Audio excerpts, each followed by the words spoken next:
Halo guys, welcome back to Korea Reomit bersama orang Korea yang medok.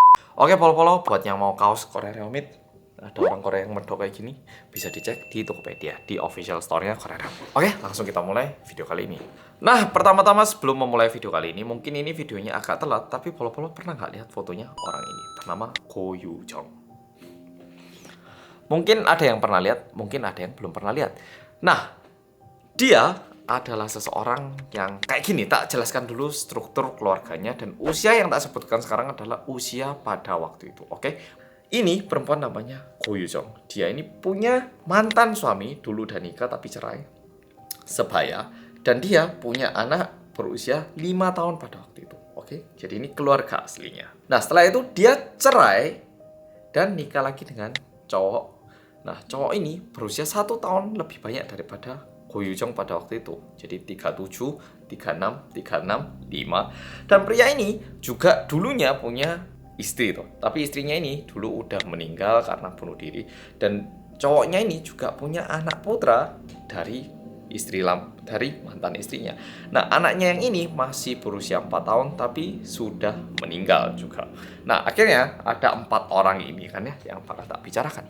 Nah, saat Go Yu Jong ini cerai dengan mantan suaminya, pengadilan itu bilang, pertama-tama suaminya kamu harus jauh dari anaknya, kamu nggak boleh mendekat dulu, setiap bulan harus ngirimi uang saku. Nah, itu biasa kan ya, kalau kita lihat di drama-drama Korea ataupun Amerika itu biasa banget. Dan cowoknya ini benar-benar mengirimkan uang setiap bulan, dan pada tanggal 9 Mei 2019, suaminya ini mendapatkan keputusan dari pengadilan bahwa sekarang kamu boleh berkunjung bertemu anak kamu, dibilang kayak gitu. Suaminya gimana? Seneng banget toh, karena akhirnya bisa bertemu dengan anaknya sendiri.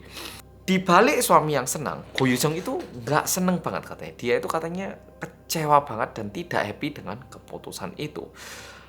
Tapi ya gimana-gimana, namanya papanya dari anaknya kan ya. Sehingga mereka itu janjian untuk bertemu bersama sekali biar anaknya sama papanya itu bisa ketemuan di Pulau Jeju. Pulau Jeju itu kayak Pulau Bali lah ya. Pulau yang paling sering orang-orang Korea kunjungi untuk berlibur. Nah, mereka ketemuan di sana dan mereka juga menyewa satu tempat penginapan. Mereka ini bertemu pada tanggal 25 Mei 2019 di Jeju. Dan setelah itu tanggal 27, tiba-tiba adik dari mantan suaminya ini telepon ke polisi bilang, "Pak polisi, kakak saya itu 2 hari yang lalu bilang katanya pergi ketemu mantan istrinya. Tapi setelah itu nggak bisa dihubungi, Pak polisi. Mohon dicek, jangan-jangan ada apa-apa ini." Polisi ngecek, tanya ke Go Yu Jong. Ini kami terima laporan, Bu, mana mantan suaminya? Kami tahu Ibu sempat ketemuan. Go Yu Jong bilang, jadi gini, waktu itu kan kita ketemuan, ya meskipun kita ini dulunya suami istri, tapi kan sekarang udah enggak ya, dan saya juga udah enggak suka sama orang itu. Tapi malam itu, tanggal 25 malam itu dia mau memperkosa saya, Pak. Nah, akhirnya waktu itu kebetulan saya lagi motong semangka. Nah, senjatanya ini saya gunakan untuk melawan, ya melindungi diri saya sendiri. Saya kan nggak mau berhubungan gitu. Nah, setelah itu cowok itu kabur, saya nggak tahu lagi, udah. Nah, bilang kayak gitu. Akhirnya polisi mengira itu benar dan percaya, masalahnya di situ. Tapi beberapa hari setelah itu muncul video ini. 오전 10시 32분경으로 사진 때는 긴급 체포하겠습니다. 왜요? 변호인을 선임할 수 있고 불리한 짓을 거부할 수 있고 체포 정보를 신청할 수 있어요. 그런 적 없는데 우리가 당했는데. Nah, sekarang bakal tak ceritakan apa yang sebenarnya terjadi. Jadi, seperti yang udah polo-polo dengar tadi, kejadiannya ini mungkin bisa kita mulai bahas mulai tanggal 9 Mei 2019. Ini berkas kejadiannya. Ini berkasnya, oke? Nah, 9 Mei tadi aku bilang apa? Pengadilan memutuskan untuk mantan suaminya boleh bertemu lagi, berkunjung, ataupun ya bertemu putra kandungnya meskipun udah cerai. Nah, akhirnya mereka janjian ketemu tanggal 25 kan ya. Dan selama 2 minggu itu, dari tanggal 9 hingga tanggal 25, Go Yu Jong ini mempersiapkan diri. Dia mencoba untuk mempersiapkan pembunuhan pada tanggal 25 ini. Dan bahkan pada tanggal 18 Mei 2019, dia itu udah pergi ke Jeju naik mobil. Jadi dari daratan, dia naik mobil, ini nyebrang menggunakan kapal dan sampai di Jeju. Udah sampai di situ dan tanggal 25 mereka baru kumpul bersama di Jeju. Dan menyedihkannya, ini meskipun tak tunjukkan videonya nggak terlalu dapat sih. Sebenarnya di hari itu kan di mobil ada black box kan ya, alias kamera yang terinstal di mobil yang ngerekam proses perjalanan itu. Di situ terdengar suaminya itu nyanyi terus saking senengnya ketemu anaknya, kayak akhirnya aku ketemu si anakku, siapa anak tersayang, anak tercinta, kayak gitu tuh. Dan pada hari itu dia dibunuh. Dan lebih mengejamkannya lagi, ternyata beberapa hari sebelumnya Go Yoo Jong ini pergi ke supermarket. Di situ dia beli pisau, sikat, bisa dibilang kayak baikling, baking soda, dan juga isolasi plus 30 bungkus kresek. Alias dia itu udah mempersiapkan diri. Mungkin buat pol-pol yang nggak paham kenapa dia beli baikling sama baking soda, ini jangan dicoba lah ya. Kalau polo-polo campur baikling sama baking soda, bukan yang buat masak tapi yang buat bersih-bersih. Nggak tahu itu sama atau nggak, aku nggak yakin. Itu ketika polo-polo campur, ini kuat banget, Rek. Bahkan baunya aja bisa bikin orang pingsan ataupun kehilangan kesadaran. Nah, ini dia siapkan untuk membersihkan perca-perca darah. Dan masalahnya, waktu dia check out itu, rumahnya ini dibersihkan sama yang punya penginapan, dan dirinya sendiri juga sudah membersihkan rumah itu menggunakan obat-obat yang dia siapkan ini. Dan pada tanggal 28 Mei 2019 dia meninggalkan Pulau Jeju dan balik lagi ke rumahnya yaitu di Cheongju. Dan tadi aku bilang kan ya, dia sempat beli 30 kresek. 30 kresek itu digunakan untuk membuang bagian tubuh dari suaminya. Jadi dipotong-potong kecil-kecil, dicincang-cincang. Ada yang dibuang di dekat penginapan situ, ada juga yang dibuang di laut saat dia lagi balik ke daratan Korea yang besar. Ada juga yang dibuang di dekat rumahnya situ, yang di Cheongju sana. Ada juga yang dibuang di daerah Gimpo sana. Jadi benar-benar dibuang sedikit biar tidak ketahuan.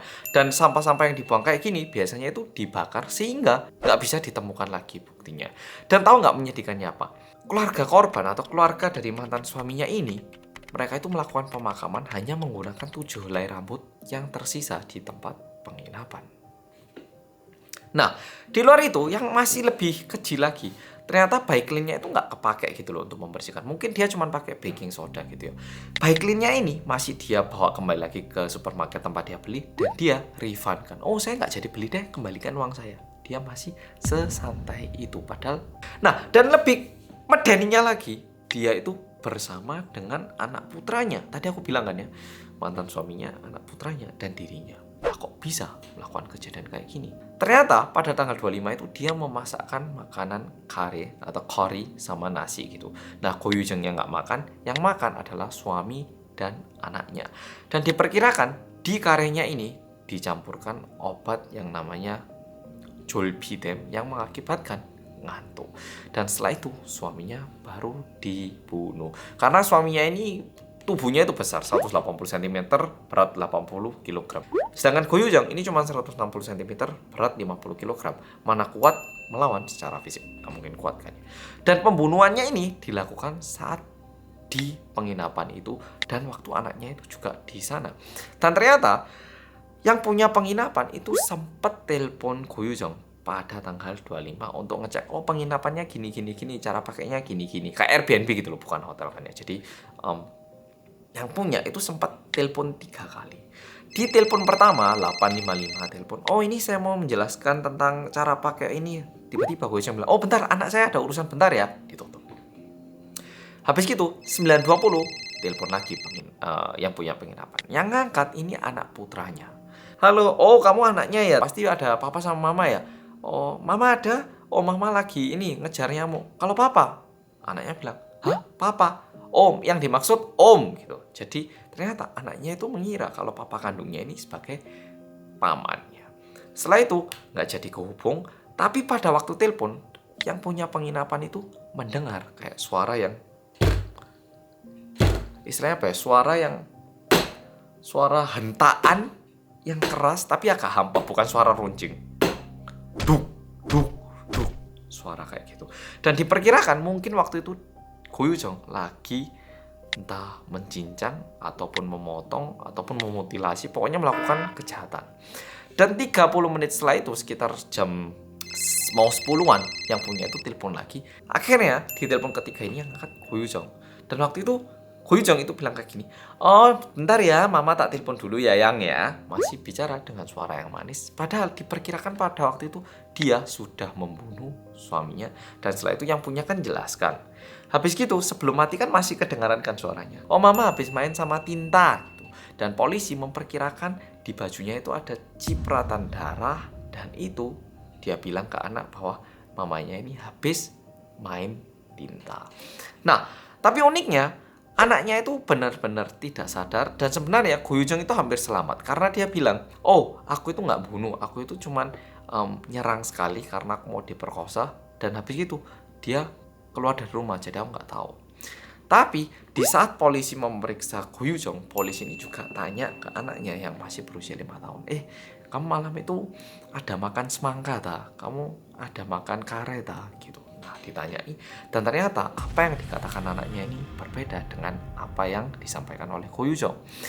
Goyujong itu bilangnya gini, waktu itu saya lagi motong semangka dan suami saya mau memperkosa saya. Anaknya bilang, oh semangkanya itu nggak dikeluarkan dari mobil, semangkanya di mobil terus kok. Yang kedua, Goyujong itu bilang, oh malam itu saya nyiapkan makanan, tapi suami saya itu nggak makan, jadi saya nggak mungkin kalau ngasih obat atau gimana, orang suaminya nggak makan kok. Tapi saat anaknya ditanyai, anaknya bilang, oh saya sama om makan, mama yang nggak makan. Malah bilang kayak gitu.